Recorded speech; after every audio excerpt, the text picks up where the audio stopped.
Good evening. On behalf of the Wisconsin Institute for Public Policy and Service, I would like to welcome you to the James F. Veninga Lecture on Religion and Society and to the kickoff for the 2019 Central Wisconsin Book Festival. My name is Julie Bunchek, and I'm a program manager for WIPPS. WIPPS is a unit of the University of Wisconsin system. Our mission is to educate, engage, and energize the public on issues of importance to communities throughout the state. Jim Veninga, former UW Marathon County Dean, religious studies scholar, and a founding father of WIPPS, created this annual lecture series to engage people on religion and its relationship to society. Although he died in January of 2014, his vision lives on through all of WIPPS programs, but most of all, this namesake series. The Veninga Lecture would not be possible without the support of Church Mutual Insurance Company, Bremer and Trollope Law Offices, the University of Wisconsin Stevens Point at Wausau, Wisconsin Public Radio, the Central Wisconsin Book Festival, and WIPPS Founders Club members Mark and Ann Bradley, Christine and Paul Bremer Mugli, and Linda and Lane Ware. I felt anger. But then I felt this sense of relief that like I wasn't involved in that. I also felt this incredible sense of guilt.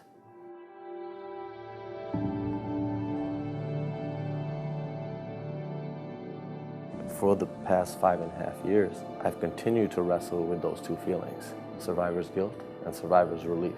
I am just appreciative to live this life, but I also have this guilt of I'm not doing enough. You guys all hear that? When we breathe in suffering and we breathe out healing. Serve to Unite was founded in response to the August 5th, 2012 Sikh Temple shooting. It was a means for the Sikh community to transform this atrocity into something inspirational that would bring people together from that day forward.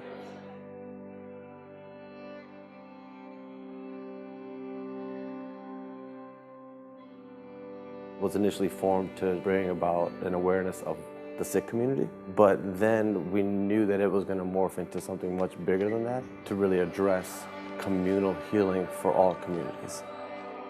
Today, Serve to Unite works with young people from 2nd grade through college. We do arts-driven service learning and global engagement.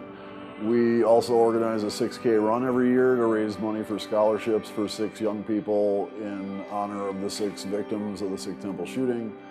And recently, Pardeep and I have started working with small towns and municipalities, trying to help them become comfortable with demographic change as populations are changing. We're weaving in our parts of ourselves into a map of Milwaukee to end the segregation, to bring everybody together. There's places where people are just not as unified, and if we have a chance to change that, we should definitely do it. Especially with Milwaukee being like that, we should do as much as we can. So this is the bullet hole that was left by the shooter as he was trying to shoot into the women that were here. He was just shooting from back here. And then Dad's final resting place was in this room, as was the other priest who was working. And he gets out here, and as these responding officers are coming to the scene, they engage in a firefight with Wade Page. And Wade Page takes his own life.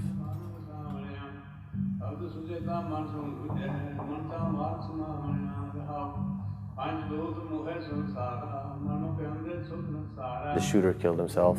There was not much explanation from law enforcement, so I said, let me reach out to Arno and really find out why white supremacists do these things. In a selfish kind of way, I also wanted someone to raise their hand and say, you know what, I'm responsible for this. In 1987, me and a few friends of mine started a white power skinhead gang in Milwaukee. We started our own white power skinhead band also, and our band was very much a rallying point for like every pissed off white kid in Wisconsin. We must secure the existence of our race and the future of white children. We like stoked their anger and their angst, and we blamed it on Jewish people, we blamed it on people of color, we blamed it on gay people. We later got involved in the early stages of what today is known as Hammerskin Nation, and that's the largest organized white power skinhead group on the planet Earth. So nowadays, when violence is perpetrated by this group, I feel a great deal of responsibility. And speaking of which, Wade Michael Page, the man who murdered Pardeep's father and 5 other people, was a member of that group. I brought that to my buddy Paul. Basically brought about an inner conversation where I'm saying, where do you get off thinking that you're gonna go waltzing off into the sunset after all of the people you hurt, after all of the harm you've done? I left the movement in 1994.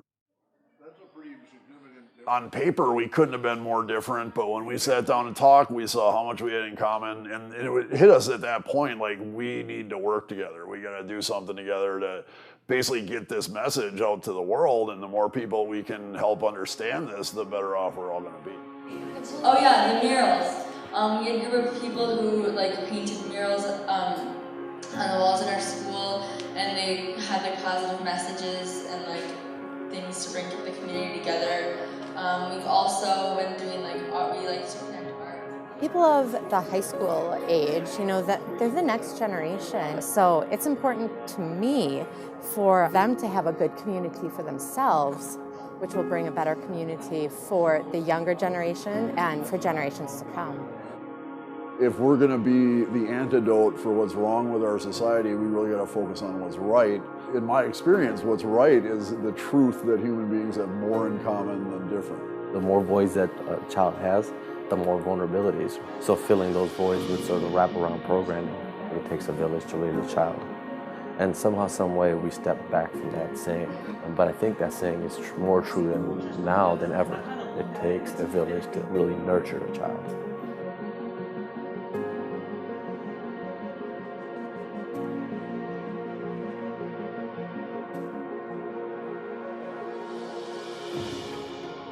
To have amazing people in my life like Pardeep Kaleka, who have taught me so much and who love me and I love them. Pretty much every day I am literally in this state of joy and gratitude.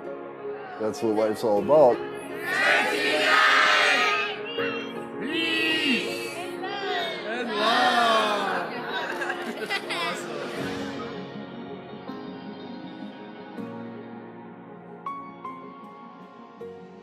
Please welcome Arno Michaelis and Pardeep Singh Kaleka.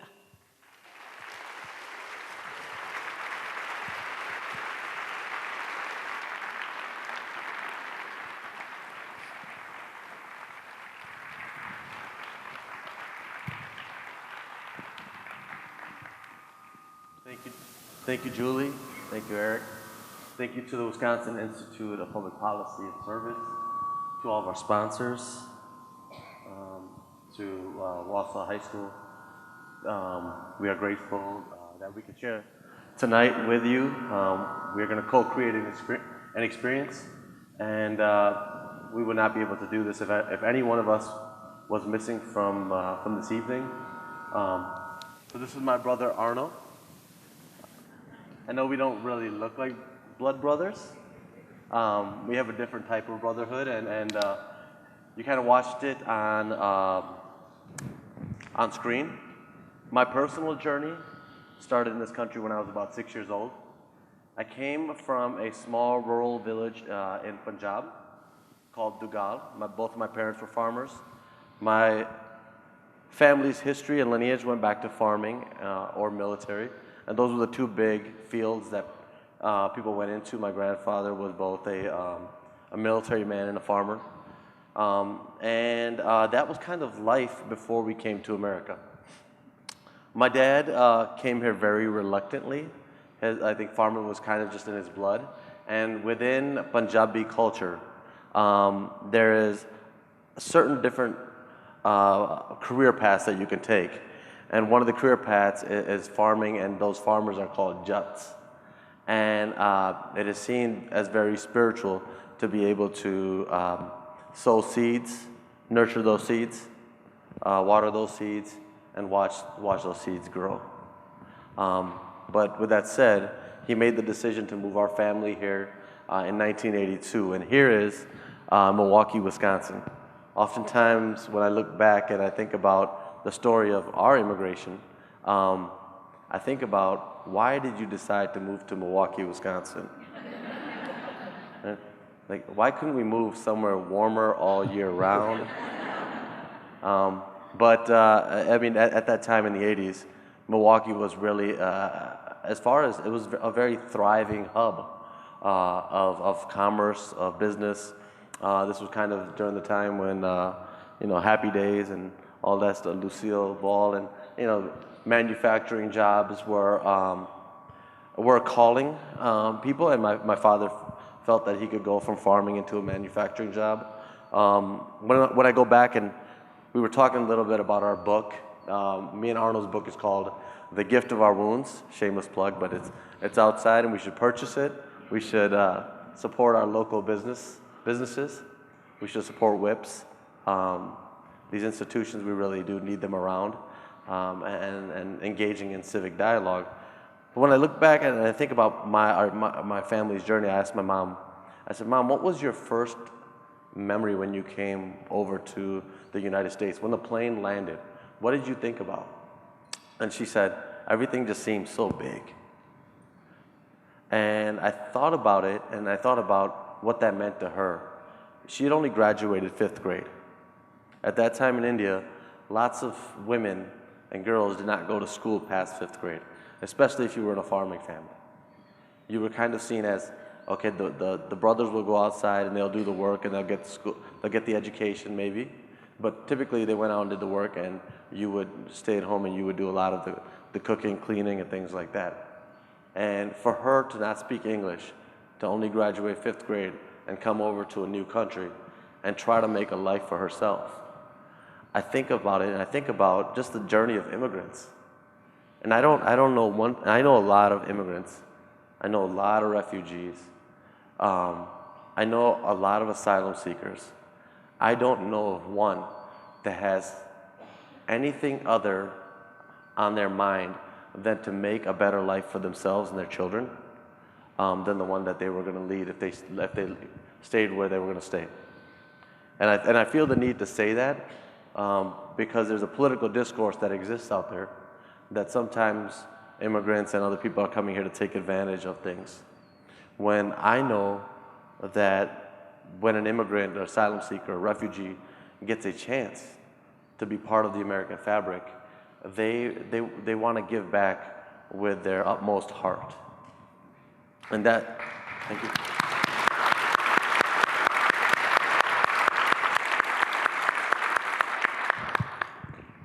Thank you. And that was really my, what I wanted to do with my life.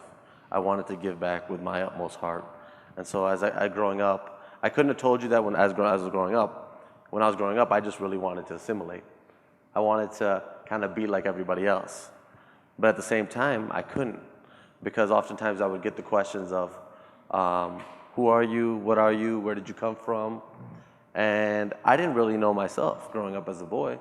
You know, I wasn't black enough to be black. I wasn't white enough to be white. I wasn't, in a weird kind of way, I wasn't Indian enough to be Indian, Punjabi enough to be Punjabi, nor was I American enough to be American. So I asked, like, what are you? I'm like, whatever you want me to be. Whatever makes you comfortable, right? The thing about not being enough of anything is that later on in life, you know, that struggle, not that I knew it at the time when I was a boy, but it allows you to be you. And that's a wonderful place to be. I don't think enough of us get to just discover ourselves, what the true self is, because we're so attached to what, you know, our identities or our skin complexion or our career path or whatever. You know, if I'm a mother, if I'm a father, sometimes I ask the question, like, who are you? And people will oftentimes give me what they are in that moment. And they'll say, I'm a mother or a father. I'm like, well, you weren't always a mother or father. You were something before this. You'll be something after this. And I got to discover that at a very early age. But I couldn't have told you at that time. My life growing up in Milwaukee, was a lot of trying to fit in. I played baseball, and I think baseball kept me out of a lot of trouble. We're going to talk. We're going to look at Arno's story in just a second and see how baseball. But baseball was kind of my first love until my first love came around. So, you know how that goes. And really, we moved around from neighborhood to neighborhood. We did the whole like immigrant shuffle where we moved from the north side to the west side to West Dallas to South Milwaukee. I've lived in nearly every part of Milwaukee and maybe even the outlying areas. And sometimes we think, we think that we can move away from violence. And obviously we know that we can't. We can't. Right now, everybody is vulnerable. And right now, the next shooting could happen at any place. God willing, it doesn't. But we have to be proactive in making sure that that doesn't happen. When I went to college and did my undergrad at Marquette. After I graduated from Marquette University, I thought that I would be of service by becoming a police officer. So I became a police officer on the north side of Milwaukee. And so there's a zip code, 53206, and it's the zip code that kind of describes the inner city of Milwaukee, but it also describes an area that has historically been hit by a lot of policy that has contributed to the misery of this neighborhood. And it wasn't lost on me as I was arresting and doing, at the time I would have told you I could keep good people safe by locking up bad folks. I really thought that it was just that simple. And then over time I realized that the complications, the gray, as we call it, the gray was, it was too much for me to stomach. And I went and I changed careers, and I became a school teacher. And that's, thank you. So I became a school teacher in the same neighborhood that I was policing, 24th and Burleigh. And I started working with what the state labeled at-risk high school youth. And these at-risk high school youth were labeled that way because they were either academically, behaviorally, or oftentimes, both challenged. And I think I had a little bit of the mentality that I had when I was policing, is that I had this I will protect you mentality, or I will help you mentality. And what I discovered in my 12 years of teaching, and sometimes it felt like policing, but my 12 years of teaching is that the same students that I thought that I was going to help save, right? As I was telling them and asking them about, do you got your homework in? I need your history homework. And then they start to tell me about what's happening at home. Or else you call home and you know what's happening at home. Or you go visit the house and you know what's happening. Right? As I'm asking them about their homework, they're going through a miserable existence in our eyes. Some of the toughest circumstances given to any child. And what they showed me is just how strong the human will can be. How strong these young kids' character really was. And so when August 5th, 2012 happened, I was on summer break. And us teachers, those educated, we love our summer breaks, don't we? And so this particular day, we're on summer break, and I'm just enjoying the day.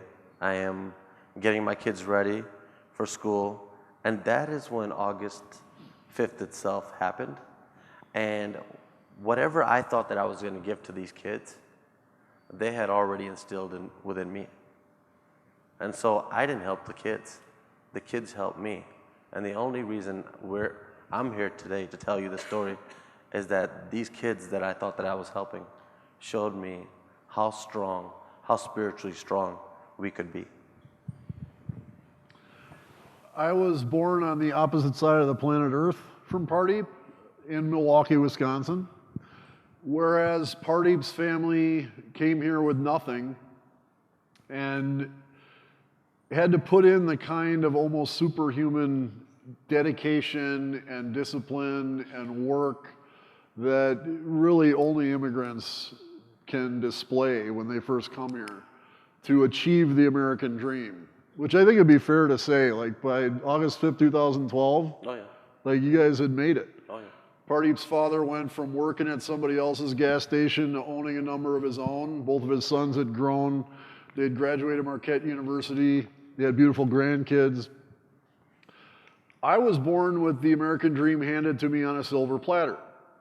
And I spent my entire life scrapping and clawing to get away from it. Like shunning the privilege that I was born into. And it's only after having done this for a living, telling stories, telling my story for a decade now, that I'm starting to get a grasp on like what was going through my head as a kid. I was born in Milwaukee, Wisconsin. When I was 1 year old, we moved to the rough streets of Mequon, Wisconsin. You guys have been to the Q? Okay. And I lived in a nice house in a nice neighborhood. I never went hungry. I never took a beating. My parents were together. They both loved me very much, and they let me know that at every turn. In fact, all of the adults in my life throughout my childhood were not just praising me, but like fawning over me. He's so wonderful. He's so bright. He's such a genius. And looking back, I think that was actually part of the problem. Because underneath the surface, there was suffering happening in my household that most people didn't know about. The suffering stemmed from my father's alcoholism. And his drinking put a lot of pressure on my mom to keep the bills paid and the lights on and food on the table in our nice house in a nice neighborhood. And my mom was constantly stressed out. She was constantly just like at her wit's end, at the end of her rope. About 13 years ago, after I quit drinking and my past came rushing up to consume me, and I was feeling suicidal, as I had many times before in my life. And when I told my mom about it, she was kind of blasé. I'm like, Mom, you're supposed to freak out when I said I'm going to feel like killing myself. And my mom was like, well, you know, I was suicidal for your entire childhood. And the only thing that stopped me from killing myself was you and your brother. And when she told me that, I wasn't really surprised. I was kind of like, oh, well, that all makes sense now, because I could sense that as a kid. And it wasn't because my dad was abusive. My dad was not a mean drunk. He was a fun drunk. When my dad was drunk, we were going to shoot guns and light off fireworks, which Pardeep tells me is not a normal thing for kids, but... Not inside the house. We had a very safely established pistol range in the basement. There was like a fiberglass thing that we'd shoot in to kind of muffle the sound, and then my dad had a military-grade bullet trap that we fired at. Yeah, so that's normal. It was very responsible. But as fun as my dad was when he was drunk, alcoholism creates a distance between the alcoholic and the people that he loves or she loves, and vice versa. And it also created a lot of financial stress that my mom was really taking the brunt of.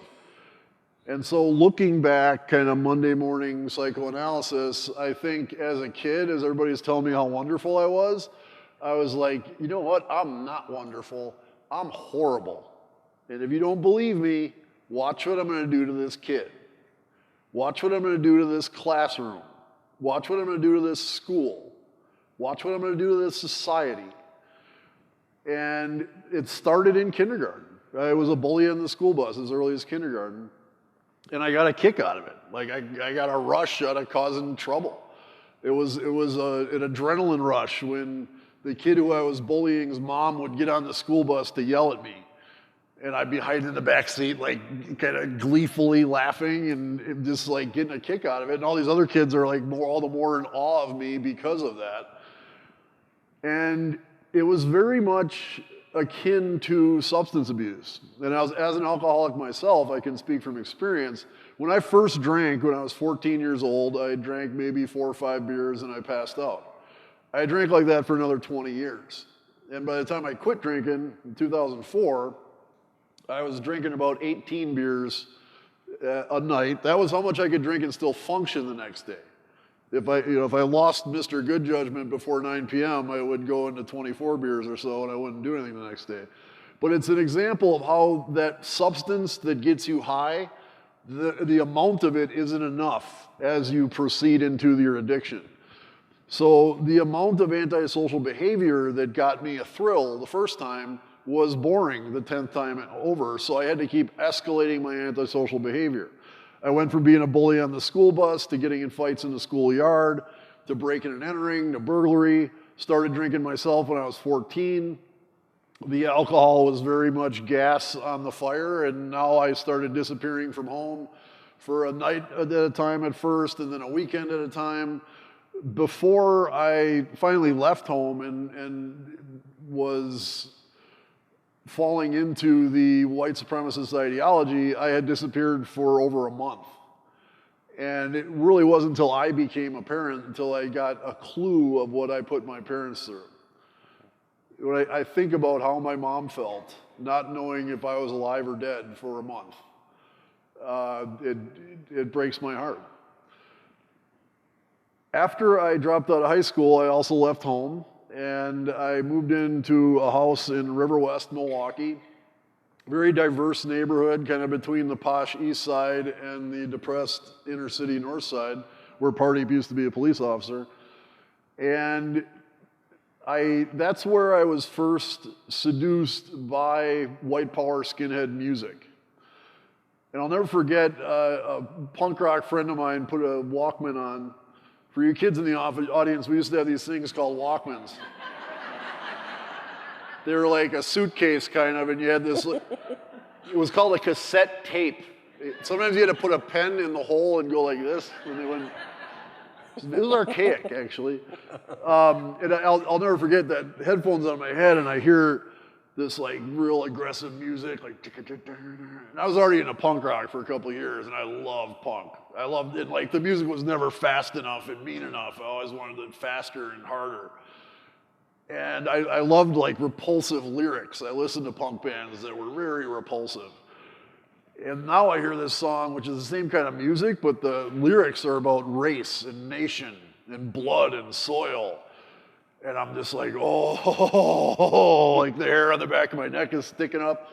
And what really thrilled me more than anything was for a 16-year-old kid who already had a lifelong addiction to pissing people off, like nothing pissed people off like a swastika. So I had found like the ultimate means of repulsing people and lashing out at society, and I wasn't ignorant as to why people were repulsed by a swastika. But again, the parallels to substance abuse present themselves. In the same way that a heroin junkie knows that it's wrong to steal things to support their heroin habit or even prostitute themselves for drugs, they don't care. All they care about is that they get the drugs and they get their fix. They get that high. And I was the same way with the swastika. I knew what the Holocaust was. I knew why people were repulsed by swastikas. I didn't care as long as it repulsed people. And that's what led me into the white nationalist ideology. The morning of August 5th, as we stated, started off as a normal sunny summer Sunday morning. My daughter and my son were getting ready for Sunday school. My daughter had a habit of lollygagging. She still has that habit. She's 13 now. At that time, she was, what, 6? 7. 7. And my son was 4. And so I had 2 kids at that time. I have 4 beautiful children now. But at that time, I had 2. And I was getting them ready for Sunday school. My wife, she worked at Kohl's Corporate, and she was getting ready for a business trip, so she went into work. And as I'm getting them ready, I'm hurrying them. And my daughter finally gets ready. She gets in the car. We all get on our way to go to the Gurdwara. And a little bit into the ride, she tells me, "Dad, I forgot my notebook at the house." And At that time, gas was about $4 per gallon. So I'm going through this mental decision of, do we turn around? Do we just keep going forward? I decided to turn around, and all the way home, I kind of let her have it. Gas is so expensive, da da da. And she's like, yeah, Dad, no, thank you, thank you. We get home, she runs inside the house, she grabs this little red notebook, and there's a few things that I remember vividly that day. But one of the things that I remember clearly is this little girl running out with just the happiest smile on her face and this red notebook in her hand. And as she ran towards me, and in that moment, I was, I couldn't have told you that I was going to remember that moment or how happy she was, because I was just so pissed.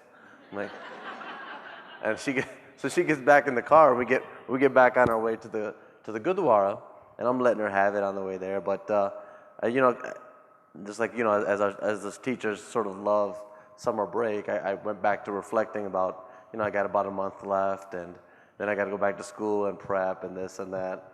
And my mind starts to wander a bit, and as it's wandering, I start to notice on the freeway squad cars flying by us at a pretty high rate of speed.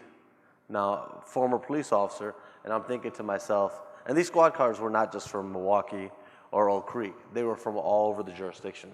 Different colors, sheriffs, county, state, local, all kinds of municipalities just flying by us. Then I started to think to myself, on a Sunday morning, what could be governing a response like this? What could possibly be happening that is governing something like this? And they need to be more careful. Yeah. And so we get off on the freeway, and this is kind of us getting off on Rawson, for those that know Oak Creek. We get off on Rawson, we head east on Rawson, and as we get to the intersection of Rawson and Howell, I notice a squad car just fly up and start to barricade that street off. And something in my mind, and maybe it's how cheap I am, I was just like, okay, if I don't take this right on Howell, I'm gonna be driving around for another, I don't know, maybe 5 minutes, and I already wasted like $5 worth of gas going back to the house. But there was something that also made me get out of the car. And so I parked the car, and I walk up to the officer, and I say to the officer, I said, "Officer, what's going on?" And he looks at me and he says, "There's been a shooting at the temple, and the scene is not secure." And I kind of did this reactionary, what? At that time, we hadn't heard of things like this. Right? This was one of the deadliest hate crimes that was committed in nearly 50 years by an affiliated white supremacist.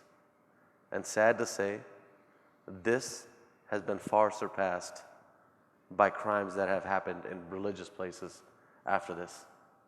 But at that time, it was kind of unheard of. But he doesn't change what he just said. You want him to change, but I had heard it, but I wanted him to kind of be like, no, okay, something different, and he says it again. And I remember at that time looking at this police officer, and he had on, in Milwaukee we used to have these blue uniforms, the navy blues. He had on this like brown uniform, like tan, and kind of khaki, a darker shirt, and kind of a sheriff's uniform. And I remember looking at him with a certain amount of vitriol and thinking in my head. So I remember my daughter's notebook, and this is the other thing I remember vividly. I remember thinking, that has got to be the ugliest, shitty uniform that I've ever seen in my life. And I was like, why do you think these things within those moments? As shitty and ugly as the uniform was, I asked him, I said, when did the shooting happen? And he said, it started 10 minutes ago. And so I think back and I think about, why do I reflect back with that memory of my daughter running out with that red notebook? And I think back and I know that it was only because a father made his daughter a priority that we get to stand and sit up here with you today. And I think about how sometimes we don't make our children a priority, and how we don't make other people's children a priority. Not you, but sometimes in society I feel like sometimes that we just don't make each other a priority when we really should, on a day-to-day basis, make all of us a priority. Thank you.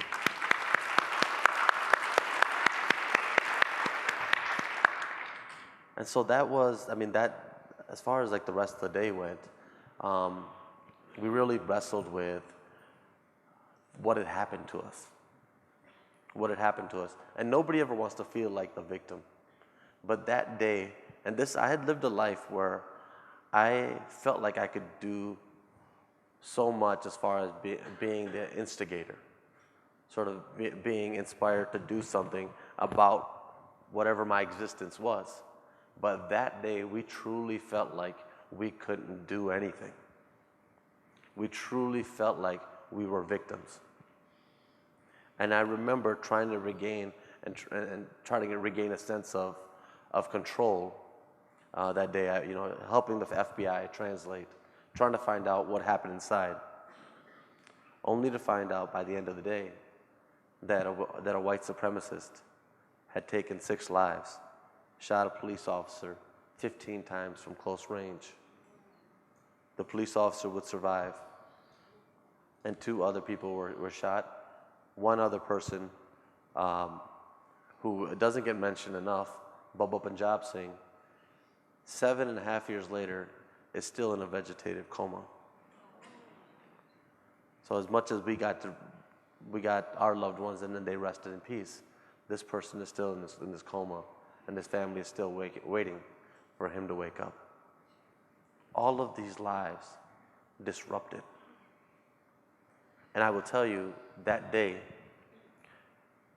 we were across the street, and as you kind of see some of the pictures, the Gurdwara is across the street from a bowling alley. In that bowling alley, there's a basement, and we call it the command post. A command post is where police set up in a safe distance to be able to do the investigation, but also to be able to debrief and work on issues. I will tell you, each time I came out from the command post, another thing that wasn't lost on us, and I say us as a community now, another thing that wasn't lost on us as a small minority community was the amount of people that showed up. And people that Sunday had a choice to make. They could have gone from their religious place, right, their masjid, their church, their synagogue, if they were going to synagogue, their religious place, they could have gone and left prayer and gone home. What I noticed that day was hundreds of people, then thousands of people, gathering and bearing witness together. Right? The choice that they made, and they didn't speak the language, they didn't know these people. At that time, Sikhs were not even a well-known community. People didn't, a lot of times they got confused and say, well, are these Muslims or are these Sikhs? Where are they from? I know they wear turbans. I know they drive cabs or some other stereotypical thing, but they didn't really know. So with these foreign people, I am going to go bear witness. I don't speak the language, but I do speak another language, which is empathy, which is I understand suffering. And I understand that, God created me to be a filter. And just like any filter, as it takes in air, if you yourself are clean and spiritual and loving, you can instill that same sense of love into whatever community you put yourself in. And these people, right, not knowing all those things, came and they bared witness. And it was never, ever lost on us. One of the other things that, in our attempt to discover what happened that day, was I talked to a very young child, and she had witnessed her father die. Her father was also one of the victims. And so I asked this child across the street in the bowling alley about my father. And had she seen him, had she heard from him, did she hear his last words, his last breaths? What did he say? And she said, with his last words, he prayed. She was in the bathroom right by my father. She was hiding, and she could hear him pray. until she heard him no more. I knew at that time that my dad had probably taken his last breaths. This was before the the announcement by the police officers would come out. And I was strangely at ease. Because here's a community that he helped build. He was president for 15 years. He died in the same place that he helped build. The exit door of where he could have left his ship was about 10 feet away. He could have left at any time. But he knew that my mother was in there. He knew that his community was in there. He knew that other people that could not speak the language. He had a responsibility. The responsibility was either I could run and save myself, or the responsibility is that I still need to be here for my community. He died a martyr. We say kurbani or sacrifice, right? And sometimes there's no bigger sacrifice than you can give than for the love of family, the love of people, and the love of what we call, in his last words, when he was saying Vaheguru, he was saying connection. Sikhi believes that God is omnipresent everywhere within us and external. This is the same as most religions, right? We believe and we say, you know, oftentimes I think about Christ's final 10 words, Father, forgive them for they know not what they do. And I reflect on forgiveness, yes, but I reflect on what Christ and who Christ was speaking to. Oftentimes we say Christ was speaking to the Father, yes, but Christ could also, as the ideal of man, could also be speaking to himself. Oftentimes in Sikhi we talk about this connection. And what he was saying at that time, and what put me at ease was, connect me. Connect me. In my last breaths, I want to be connected with you. Right? So he could have left, but he had the power of connection. And then, you know, as I was put at ease by the little young girl saying that these were your dad's final words, I thought about the purpose of prayer. And I thought about all the people that we lose and in their final words, how they have the most purposeful prayer at that time, right? Pain without purpose is pointless. But purpose derived from pain is the most powerful. And I thought about us, and I think about Julie, Eric, and all the work that we're doing and the experience that we're having here. And I understand that my father, and as I think about immigrants, and I think about how much they sacrifice for all of us, he wasn't praying for himself. Right? And as we think that we came here on happenstance or somebody invited us, our friend, there was a spiritual calling and you answered it. He prayed for us to be here today, to have this experience. And as we leave today, really the call is, how are you going to help connect other people? How are you going to reach out to somebody that might seem like, you know what, they're unreachable? That's the mission. And so, you know, that was really the mission when, on that day, how do we reconnect? And that's why I reached out to Arno, is because I knew that I couldn't do this by myself. I was in a place where I was mad, and I was angry, and I was bitter, and I was allowed to be that way. But I also knew that if I was going to be functional for my family, for our community, right, I had to go through a personal healing process. And things were not making sense. And so I reached out to the only person that I could make it make sense for all of us.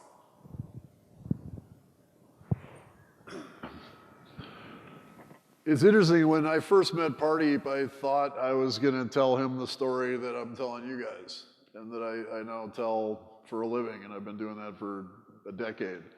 But really, we sat down and we talked about our dads, and we talked about our daughters, and how the people who were closest to us in our lives, even though we were born on opposite sides of the planet, had so much in common. And we started to see how much we had in common. And that was really the theme of the discussion when we first met. It wasn't until later on, I think, you probably heard most of my story from my book. So I remember giving you the book early on. And I read it like, it was a great read, so I read it in one day. I'm like, oh, I can't put it down. And my wife's like, what are you doing? I was walking around the kitchen with like this book, and I'm like, hey, this guy's story. That was my first book, My Life After Hate, which I self-published, and I also did the layout on it. And at 12-point font, it was a little too thin, so I said, oh, I'm gonna make it a 13-point font.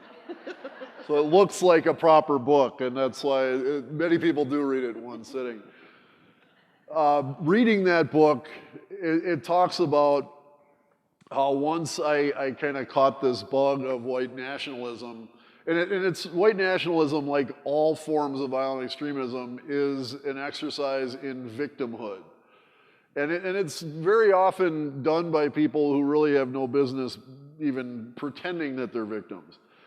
But when people are hurting and when things aren't going right in your life, it's so much easier to blame everyone else on earth than it is to look inward and to do the internal work that you need to do to sort out the things that are wrong with your life.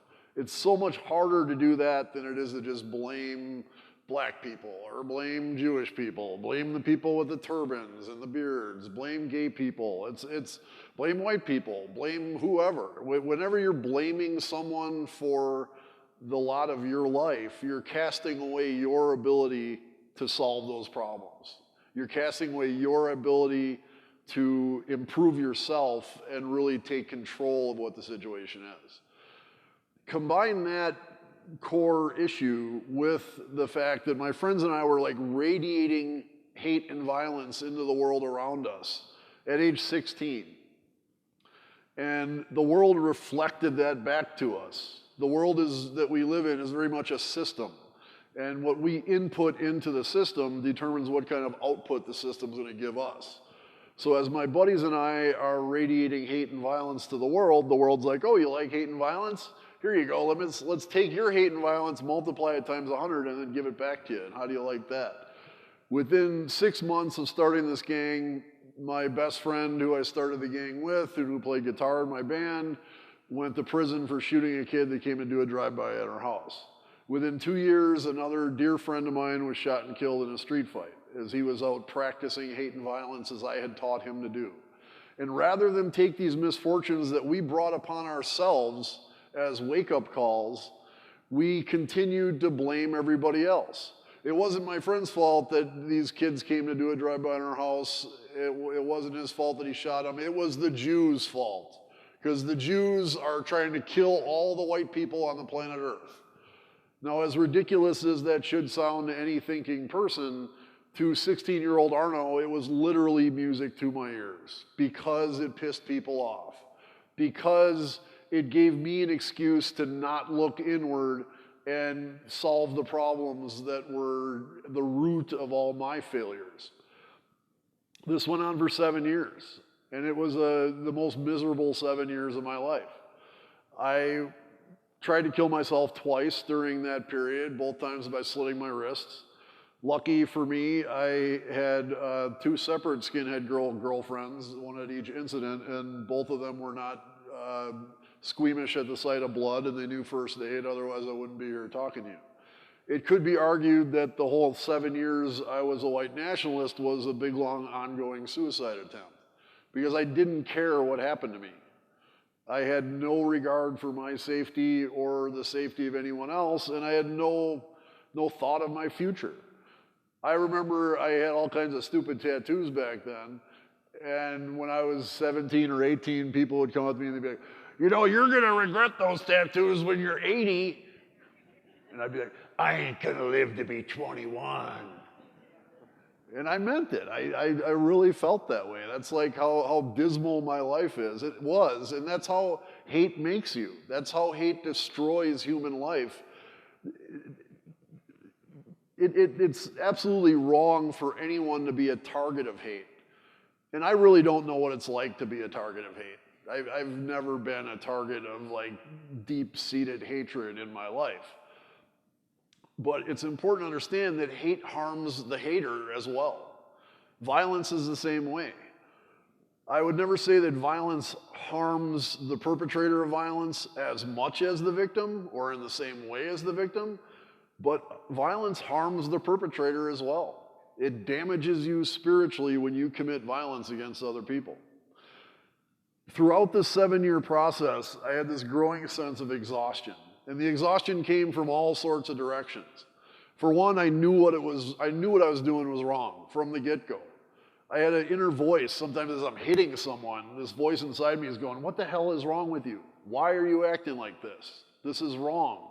And I didn't have the courage to even acknowledge that voice, much less answer it. So I'm constantly expending energy to suppress this knowledge of my inner wrongness, and that was exhausting. It was exhausting to cut myself off from the rest of society, which you have to do to adopt any kind of violent extremist narrative.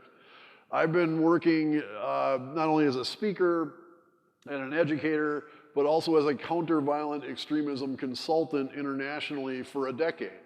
And I've worked with former members of ISIS. I've worked with former street gang members from all over the world. I've worked with former Antifa. And the common thread behind all of these conflicting ideologies is that idea that violence is not only acceptable, but it's noble. And that you see the same things happening about the violence harming the perpetrator, the hate destroying that person's life. And when you really dissect it, you see it's the same story over and over again. You just like swap out the nouns and the us's and the thems. And that's really the only difference behind these narratives. As in jihadism, where all media and sports and music and TV is seen as a Western plot to destroy the Ummah, we saw the exact same content as a Jewish plot to destroy the white race. Same story, just moving around the us's and thems a little bit. I grew up a sports, music, TV, film geek, and I still am. All of us being from Wisconsin, one thing that we all have in common is that we are all members of a cult called the Green Bay Packers. Bring it on, yeah, yeah! All right. As a white power skinhead, I couldn't very well sneak off to watch the Packer game on Sunday. I couldn't get my buddies together and be, hey guys, let's get some beers, watch the Packer game. That would have made me a race traitor. That would have made me someone who betrays his race to root for a bunch of black guys and white guys on the same team. So rather than go enjoy a Packer game, I had to sneak off, lock myself in my dingy little efficiency apartment, turn on my junky little TV, really low, and be like, woo. And it was ridiculous. Like, it wasn't lost on me how ridiculous this was. And I felt stupid. I'm like, why are you feeling bad for watching a football game? But that's the ideology. That's how much it twists your life, and it twists your relationship with the world. That was exhausting. But what was most exhausting was when people I claimed to hate treated me with kindness. And I was very fortunate that time and time again, throughout the 7-year involvement in hate groups, there were people like a Jewish boss, a lesbian supervisor, black and Latino coworkers, people who refused to capitulate to my hostility and reflect it, and instead dictated the terms of engagement in our interaction and said, hey, this is how a human being should treat another human being. And in doing so, they were truly defying me. Everything I did back then was meant to provoke hostility. I wanted people to hate me. I wanted them not only to hate me, I wanted them to swing at me. Like, I was trying to provoke that. And when people did, whether I got my ass kicked or whether I beat them up, I won. Because the situation ended up where I wanted it to go. These very brave people defied me with kindness and with compassion. And I always think as Pardeep's talking about his dad and talking about his story, it's quite ironic that it's actually the people who are called a nuisance, the people who are cast as the people who aren't good for this society are actually what's best about this society and best about humanity. And it was me, as a white kid, who was claiming that I was the noble one, was really the one that society could definitely do without. I was very fortunate that these brave people demonstrated the proper way to be a human being for me, and that was the last straw on the exhaustion that led me to a point in 1994, after being in for 7 years, where I was literally looking for an excuse to leave. That excuse came in a two-stage process. Early in 1994, my girlfriend and I broke up. Go figure, but hate and violence and alcohol is not a recipe for a healthy relationship between a man and a woman. When I do high school talks, I'm like, remember kids. And I found myself a single parent to our 18-month-old daughter. A couple months after that, after a concert that my band had played, a second friend of mine was murdered in a street fight. And by that time, I had lost count of how many friends had been incarcerated. So it finally hit me that if I didn't change my ways, death or prison was going to take me from my daughter. The shooter's name, and sometimes people ask me, why do you say the shooter's name? Shooter's name was Wade Michael Page. I say the shooter's name because the shooter was once a boy. He was once a boy, like any child that we had. And over time, this young boy, grew up with a sense of rejection. He joined the military. He was discharged because he had a drinking problem.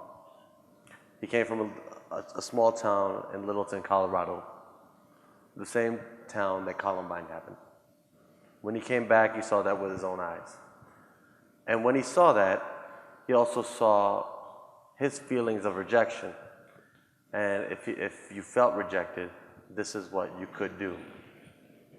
I say that to say, what are we seeing in our society with our young boys and girls, with our children? And Page himself thought that he could, and he gets into the white supremacist movement. He moves to the south side of Milwaukee. He, over and over again, he was rejected, but even by the hate group that he was in. The hate group organization that Arno helped to found, the Milwaukee chapter. He was even rejected there.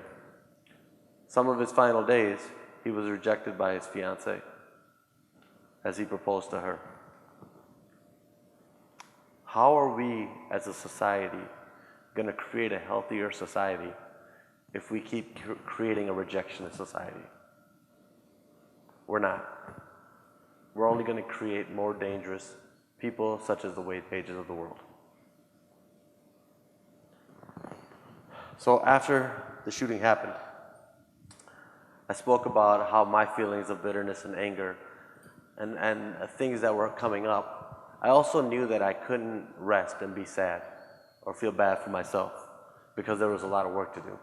Most of these families had lost their breadwinners. And when they lost their breadwinners, there was money to be raised.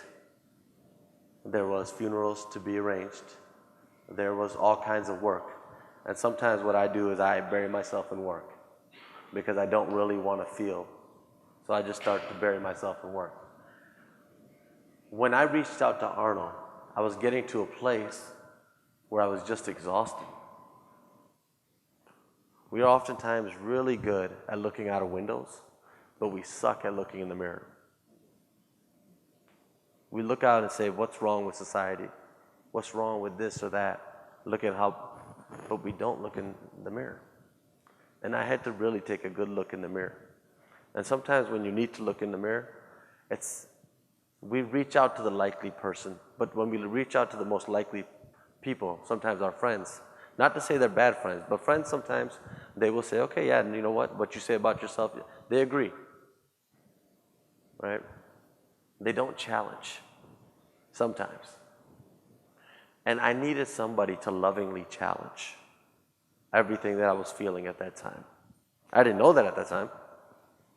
What I thought that I needed was somebody to explain away and tell me why the shooter did what they did. So when I reached out to Arno, I really was looking for an explanation. Explain to me why the shooter did what he did. Since he's dead, you're going to explain it to me. And Arno would do that. the first time that we met in person, we decided to finally meet in person because we were going back and forth. And first we started off, emailing, then texting. I think it's kind of like we were kind of like Tinder dating before Tinder was a thing. Swipe right, swipe left. I'm just kidding. I don't do that stuff. I've been married for 16 years, but we were kind of doing that, and I was in a place where we're just kind of exhausted, and I think that you could tell that I was a bit exhausted, and I think you were in a place where maybe you were a bit exhausted as well, and yeah. Yeah, absolutely. It always astounds me how it didn't. We were both kind of freaked out going into this. Pardeep's family, and even if you internally were thinking like, how do you know this guy's really changed? Yep. I was freaked out. I'm like, what am I gonna say to this guy? Like nothing seemed enough. I was really honored that he had reached out to me, but at the same time I was intimidated. Like I had already been working as like ex-white nationalist guy for a couple of years, and I was working a lot in Milwaukee's inner city, like helping people find nonviolent problem-solving techniques and things like that. But this was like, now this is go time. Like something really horrible happened. A guy from my old crew did it. And when we sat down to talk, we just saw we had way more in common than otherwise. As I was going to talk to Arno, I told people, and I said, I'm going to talk to this former white supremacist. And what do you think that your wife or your mom or other people would say to you 2 months after a shooting committed by a white supremacist? And they really were like, I think you lost your, I think you're losing it. Are you okay? And I had to be like, am I okay? I don't know if I'm okay. Because, before I didn't spend so much time with the kids, but now I find myself, wanting to sleep with them, wanting to hug them, wanting to love them longer than I probably should. And oftentimes the kids would be like, come on, Dad, just let me go. I just can't, I love. And, I really had to ask myself that same question and really reflect, am I okay? And when me and Arno first met and I saw him, and I'm going through this internal angst because people are telling me, if he was a white supremacist, once a white supremacist, always a white supremacist. You really can't change those stripes or those dots or whatever kind of, tiger, lion, leopard thing. But that's kind of what was happening. And, you read in the book, and I just do encourage you to grab a copy of the book again. But as we first met, I'm gauging and I'm looking at this man that I see, and I'm like, is he still a white supremacist? And so I have this fear, Arno has this fear, and one of the things that I remember is that we met out at this Asian restaurant. And initially when I called him to really like talk and say where are we gonna meet, I was judging his reaction. And I was like, where do you wanna meet? Where do you wanna eat? And he tells me this Thai restaurant. If he would have told me like a burger place or something else, kind of stereotypical, it would have put me a little bit more at angst. But it put me at ease for him to be like, well, let's go to a Thai restaurant. I don't know why. What else? If I would have said, yeah, let's meet up for bratwurst and sauerkraut with Wiener Schnitzel, like we wouldn't be here tonight. No. I would have been like, oh yeah. Not that I don't like bratwurst, sauerkraut, and Wiener Schnitzel. I like it too. Yeah. At that moment, it was my need for chili that actually salvaged our relationship. Yeah, that put me at ease. What else put me at ease is when I walked into the restaurant, he's flanked by 2 Asian waitresses, and I thought to myself, oh, good, like he hasn't eaten them yet. Why do you even, Pardeep, what do you think about when you're like, so yeah, I was, and then I'm thinking to myself, what am I gonna say to this man? What is he gonna say to me? Am I gonna have answers? Is he gonna have the answers? And the first thing that comes out of Arno's mouth when we met was, dude, what happened to your eye? Did you get in a brawl or something? And so, backtrack, a couple weeks before we met, there was a lot of things happening. And one of the things that was happening was I was giving my daughter and my son a bath. And on the corner of our little bath area was this like spring-loaded sort of rod that holds the loofah. And my wife had been telling, the loofah was this like little hanger thing that kind of just holds the loofah. And she had been saying, okay, you know, that you got to get rid of that loofah, you got to take that out. That's going to take somebody's eye out. So I didn't do it. And yeah, so that day, I got snagged in my eye and went through the bottom of my eye and came out the other side. Yeah. So it was in my eye, and I knew that the only way that I could take it back out is that it had to come out the way that it went in. But now I had to take that spring-loaded thing, and I had to like squeeze it and move the rod. My daughter, as she's taking this bath, starts to pull the rods because she's trying to help Dad. But it's in my eye. And you know, you have to be cool in these times, so I'm like, baby girl, let go of the rod. Let go of the rod. So she lets go of it, and you know when you just messed up and you're like, oh man, I messed up pretty bad. I'm in this situation, and the only way to go is through it. So then I had to just kind of pull it out of my eye, and then went back out. I dropped it. I'm looking at my hands, and blood is kind of squirting all over the place now.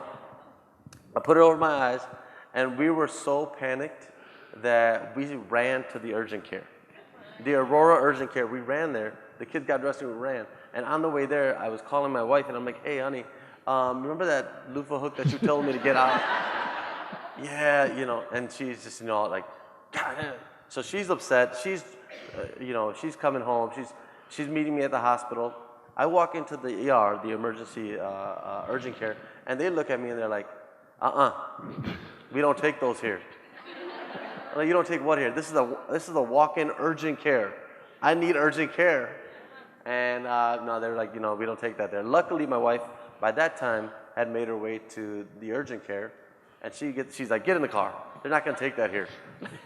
So we drive to Freighter. We get to Freighter, and they take a look at the eye, and the doctor looks at me, and he's like, Pardeep, you have to be one of the luckiest people I know. And I'm like, word, doc? Tell me about how lucky I am. And he's like, if it was just over just a little bit, you would have lost your eye. And so I kept my eye, and this was a couple weeks before we met. But when I met Arno, so what happened really was it tore the muscle of my eyelid. It tore that, and so I couldn't blink it. And the only way that I could keep my eye open like this was that I needed to use I improvise a lot. And I don't go to the doctor, so I just I grabbed Scotch tape. And at first, I started to use Scotch tape, and the Scotch tape would keep my eye open like this. And the only way that I would blink, right, I would use this other hand, and I just kind of manually blink. Normal, right? See, we're both normal. That's absolutely, we're as normal as you get. But by the time that I met Arno, I graduated to athletic tape. And I kind of split it in half, but I had the same thing. I would be like this all day, and then I would just blink like this. And so the first time that I met Arno, I completely forgot that I was doing that. But the earlier pictures you'll see of us are kind of, both of us kind of, you know, this like this. And as he asked me that, we opened up with that, and kind of like everybody was kind of squirming and kind of, and we just, you know, we all just met. We're family. We're all family. Arno was doing the same thing. Arno was doing the same thing and kind of like feeling my pain as I'm telling the story about what happened. And as I have all these reservations, I noticed, and I'm like, man, empathy is a universal language. Somehow, some way, as a society, we have just gotten away from feeling each other's pain. And we were misguided that way. And so everything that we have done, well, for one, is to tell you that story. It's my turn next time, too. Yeah, it is your turn. We're supposed to take turns telling the story, and he's had like the last 3 talks. No, but I think you know that's how our relationship really started. It started from a place of empathy, and it's grown. And we lovingly challenge one another. I have called, and we've took some media earlier on, they said, what is your relationship to Arno? This man is truly my brother. You know, thank you.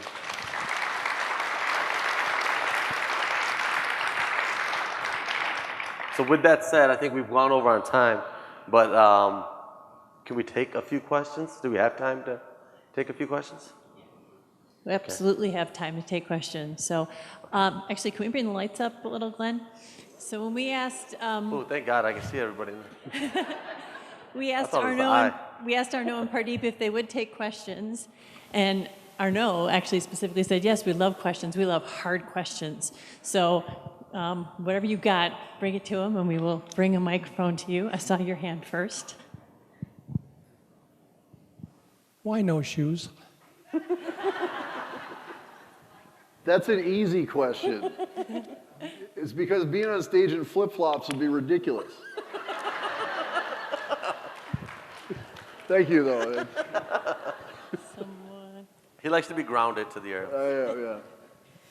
Yeah. I'm sitting here in the front row with 10 members of a book club in Stevens Point that we just read your book and discussed it last Wednesday. Awesome. So thank you very much. A question I have is about your brother, Arno Zachary. What is your relationship with him today after what you put him through as a child? Yeah, my whole family, my brother, my mom, and my dad, I put them through their own kind of brand of hell. And it's among the huge pile of regret that I'll have to deal with for the rest of my life. Lucky for me, my family's amazing, and my brother loves me very much. He's a huge supporter of mine. He's loves my daughter. He's Uncle Zach, and he's been a big part of my daughter's upbringing as much as I have at times. So my dad and my brother both live out in Oregon now, northwestern Oregon. My dad's in Astoria, and my brother's in the Shire between Astoria and Seaside. Pardeep's been out there with me. And the Shire is just like you would imagine the Shire to be. It's remote. Yeah. It's probably not far off from up north Wisconsin. You know, it's like we grow our own potatoes in the Shire, we shoot guns, and we piss off our back porch. Don't try to tell us to do anything else. My brother's a great guy. He's one of the hardest workers I've ever met. He's probably aside from Sikhs, he's the hardest working person I ever met. Like, nobody works like Sikhs do, but my brother's he's an amazing guy, and I'm very fortunate that he still speaks to me. Can I say? Sure. Zach is an amazing man, and he is super kind. I think for both of us, some of the things that could not go into the book were just the struggles that sometimes our family does have, even after shootings and things like that, where people don't always get better. It's a process, and we all know this from the stuff that we go through within our lives, with the difficulties that we have in our life. Sometimes we don't get better. We need help, and oftentimes we'd say we regulate, but that's not true. We co-regulate. And so for you to have your family and the book club that you have, that's co-regulation, right? Somebody's going through struggles, we go through struggles together. We're a family. And we're grateful that we get to have this extended family. Me and Arno do, but there's people out there that maybe don't, and they feel like, you know, they're lonely. Right now, research kind of shows that people feel more lonely than they've ever felt before, although we should be more connected, right? So that's to be there for other people. You know, we just encourage you. You really are the answer to dying people's prayers. You're the answer to my father's dying prayer. Go out there, be courageous, and help people connect to one another.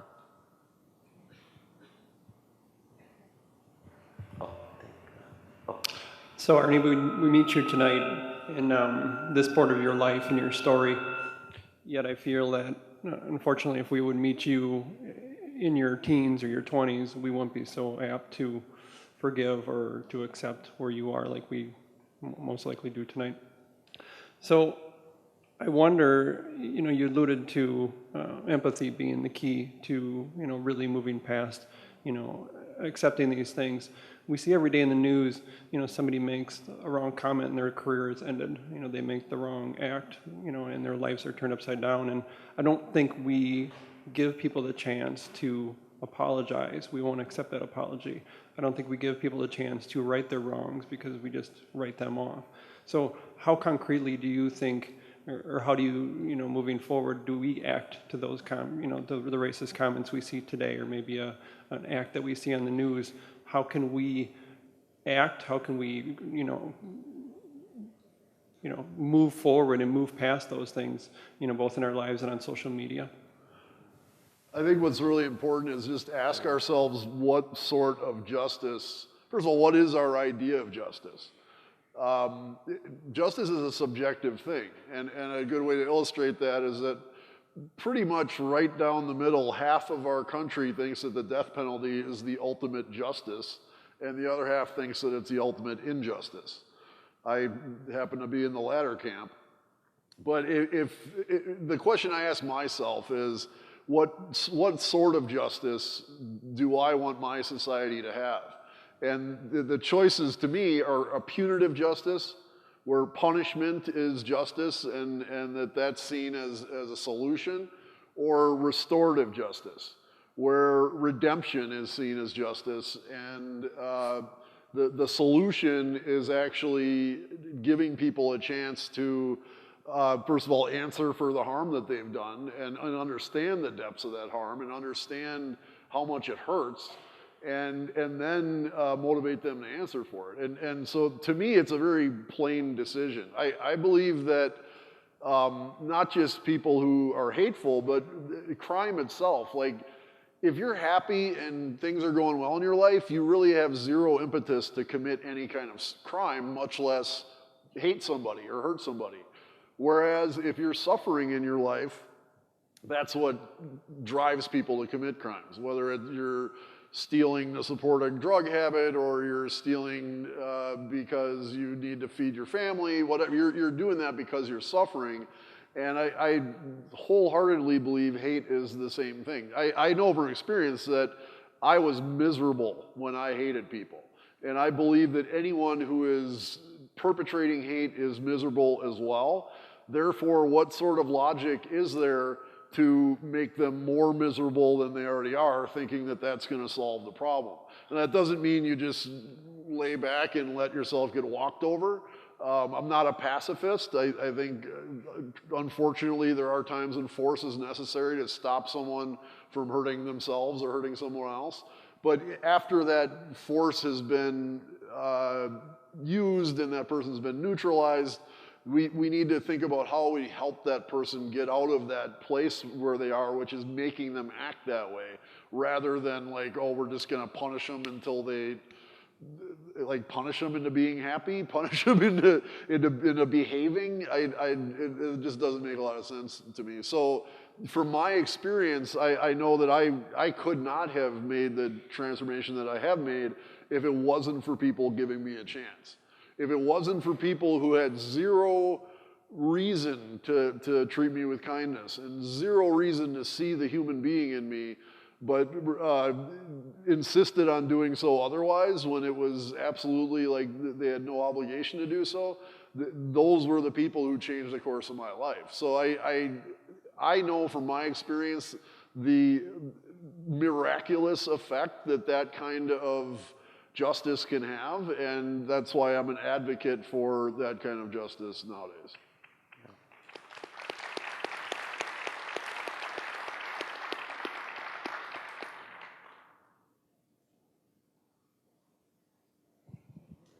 When you look back at yourself as a child, can you think of anything that would have prevented you from going on the hate path that you went on?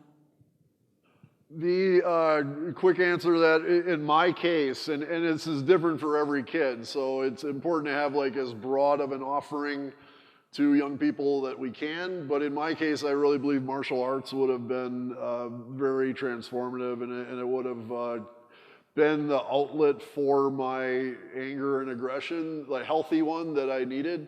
I think I'm not a big fan of the phrase "boys will be boys."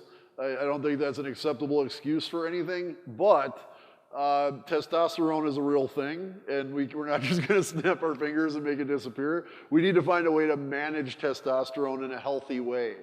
And for some boys, that can be done through art or music or what have you, but for boys like me, it's got to be something rougher. And I loved wrestling and football, but it didn't guide me in a positive direction, kind of like sports did for Pardeep. But with martial arts, the true meaning of martial arts really goes back to it's a peaceful warrior. The Buddhist traditions behind Kung Fu and all the martial arts that came after it, and really martial arts in all cultures, it's really about being prepared for war, but really living for peace and making that a focus in your life. So I think martial arts with a good sensei would have been a perfect diversion for me, and I'd have an entirely different life had I done that. First of all, I want to say you guys are super inspiring, and it's been a pleasure to listen to you guys.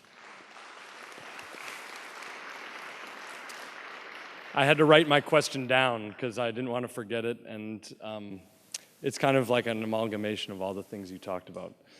So, what do you have to say to people who diminish discriminate violence, like targeted violence, instead of just crime?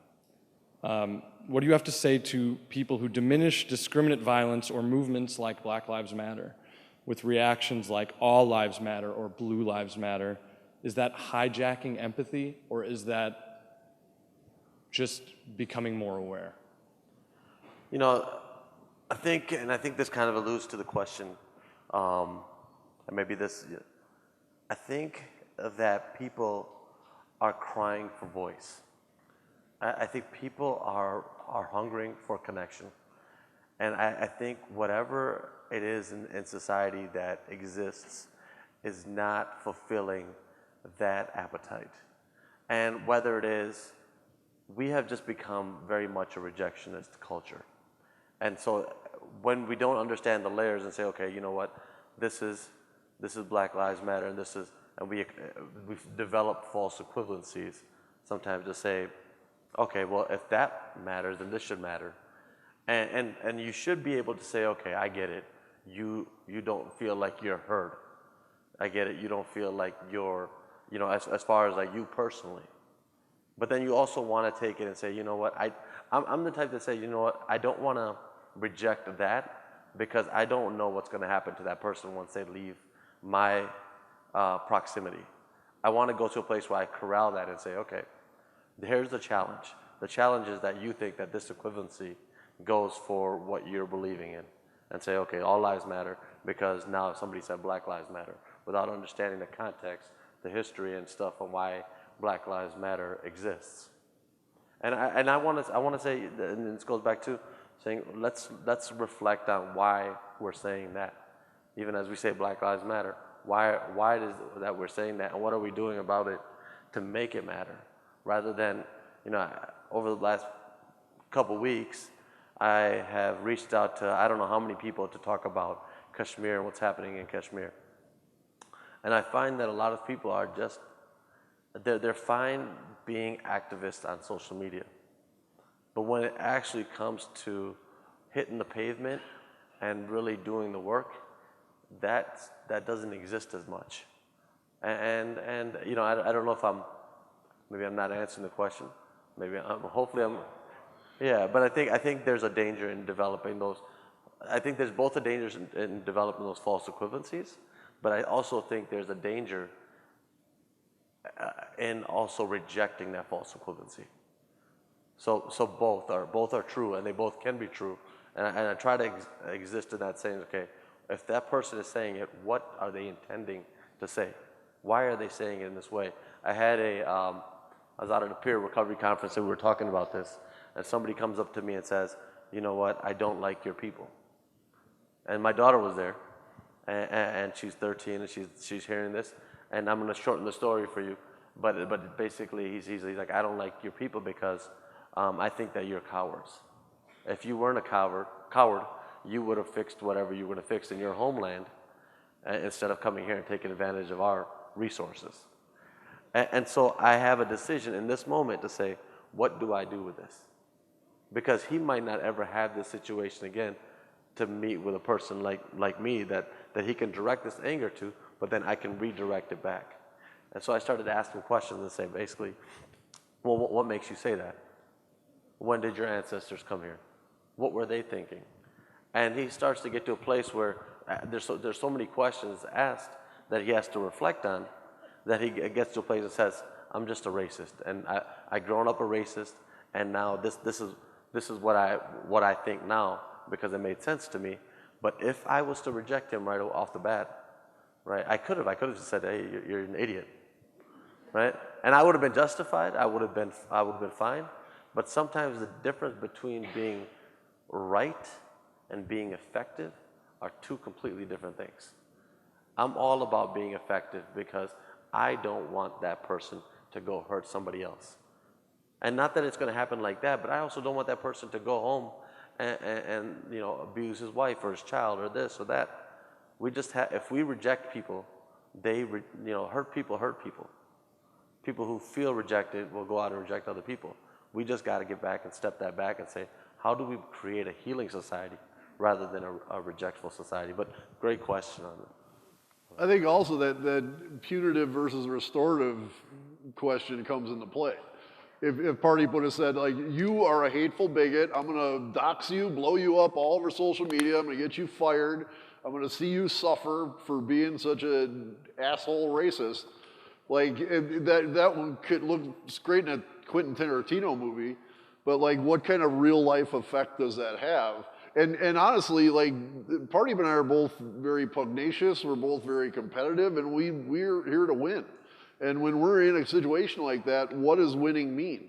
Does winning mean, like, beating this guy down until he's regrets that he called Pardeep a coward? Or does winning mean touching his heart and mind and planting a seed that can lead him to a different place? And I know from my experience that Pardeep planted a seed in that interaction that can change that man's life, very much for the better. And as far as I'm concerned, that's winning. Like, that's accomplishing an objective, whereas just punishing him is not.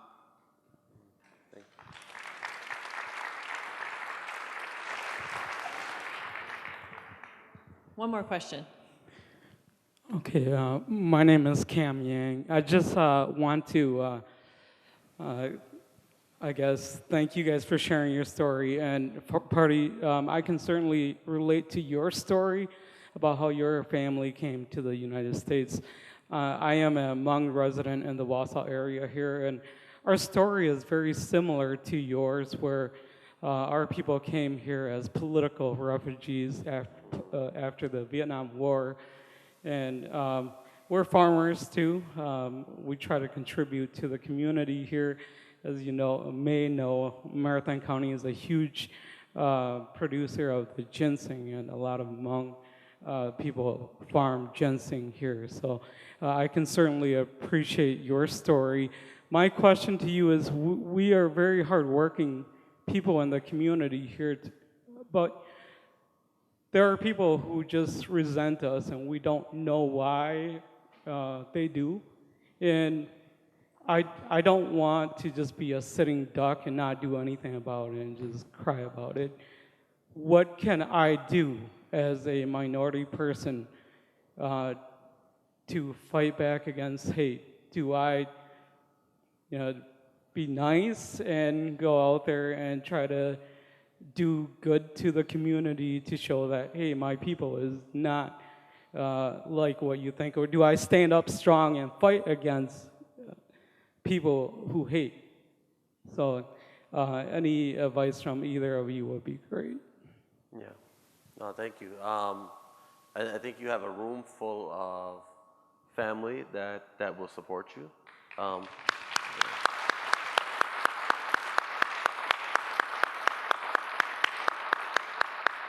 And you are very right.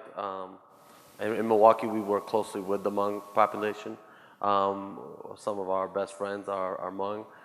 My sister, mine's a Tao. So she just got promoted to deputy director of WIDA, and so there's That's the highest post that a monk has held in Wisconsin, and so there's progress being made. I don't know. Are you a Christian? You're a Christian. You know the stories of Saint Augustine.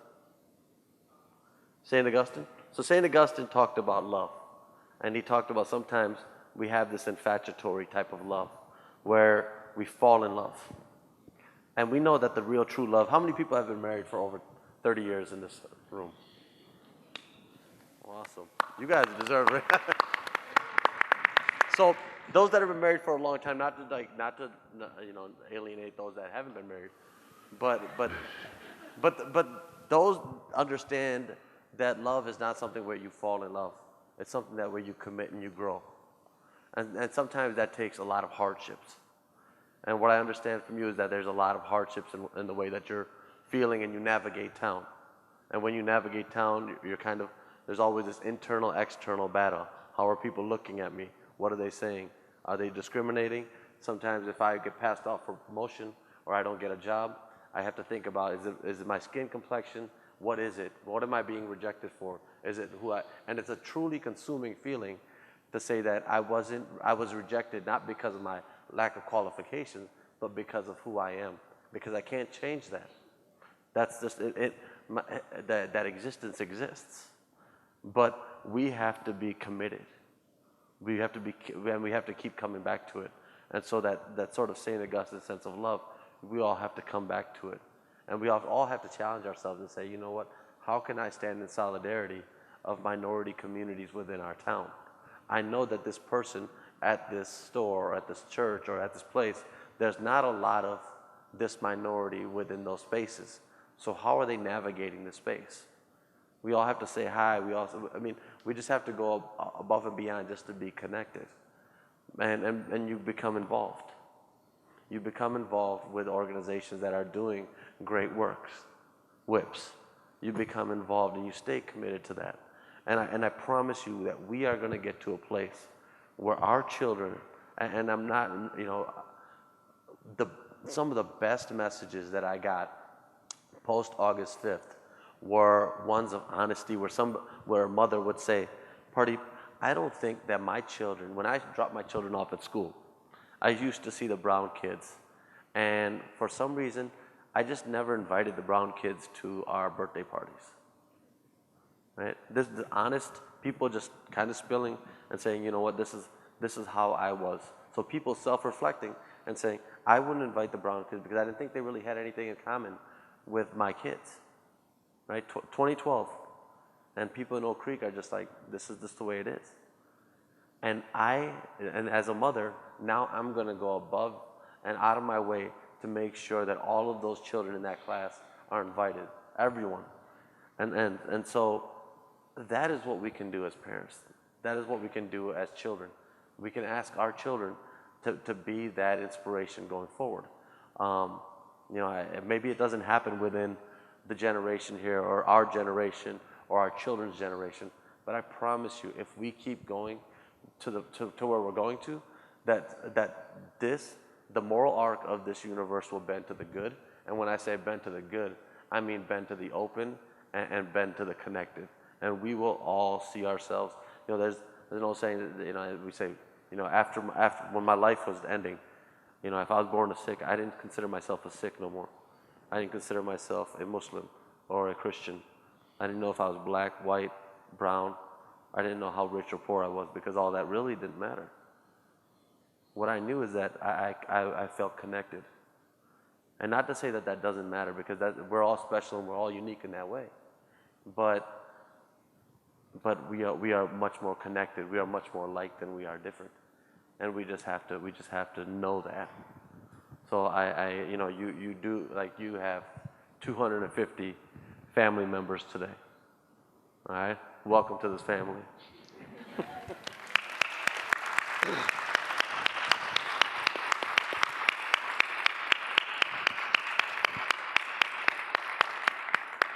I think it's really important as well for everyone else to be mindful about advocating for people who are being marginalized.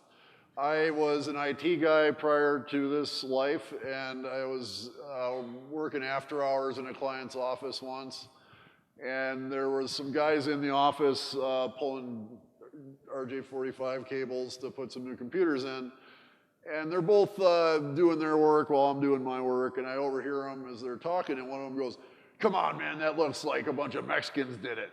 Like, do it right." And that really made me angry, and my first instinct was like, I'm just gonna haul off on these guys. And by the way, like, the guy who hired them, my buddy who runs the office, was very progressive, and he would have fired them like that. And so I'm thinking of leading like that, but instead of doing that, I just said, you know what, guys, I have family who are Mexican, and they're actually amazing people, and they work very hard, and they do great work. So I don't appreciate you guys talking like that. And these guys start backtracking and scrambling, and they're like, "Oh, no, we're sorry, but we love Mexicans, blah, blah." And then I kind of like punctuated it by saying, and by the way, if Jeff Piercy heard you talking like that, you'd never pulled cables for him again. And they were contrite, but it was important. You want to be firm, but not mean. You want to be compassionate and make it about that love.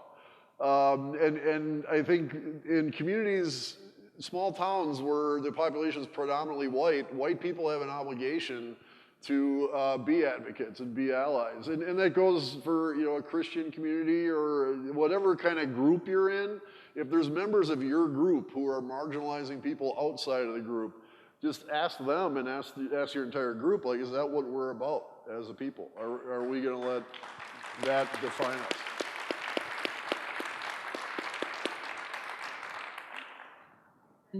I said in my introductions that the mission of WIPPS is to educate, engage, and energize communities on issues of importance. So I want to ask all of you to help us achieve our mission by taking the energy that's here tonight and take it to work tomorrow and to church this weekend and to your neighborhood, and talk with other people about what you heard tonight, and share your reactions and your thoughts.